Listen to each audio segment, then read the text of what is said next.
Guna memenuhi kebutuhan uang tunai masyarakat selama bulan Ramadan dari Idul Fitri 1444 Hijriah, Bank Indonesia Perwakilan Sultra bekerjasama dengan perbankan menyediakan 99 titik penukaran uang di Provinsi Sultra melalui layanan kantor bank dan mobil kas keliling dengan menyediakan uang tunai siap tukar sebesar 1,9 triliun rupiah. Adapun uang yang dilayani untuk ditukar mulai dari nominal terkecil hingga maksimal pecahan Rp20.000. Jumlah penyediaan uang itu disesuaikan dengan kebutuhan uang periode Ramadan dan Lebaran tahun ini, baik dari sisi jumlah secara total maupun pecahan.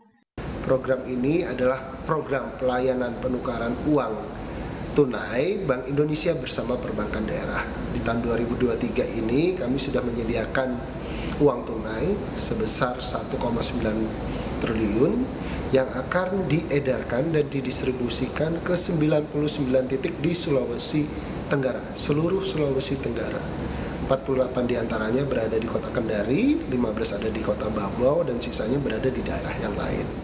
Untuk di wilayah kota Kendari, BI Sultra menyiapkan 15 unit mobil kas keliling sebagai tempat penukaran uang bagi warga yang ditempatkan di berbagai pusat-pusat perbelanjaan seperti pasar.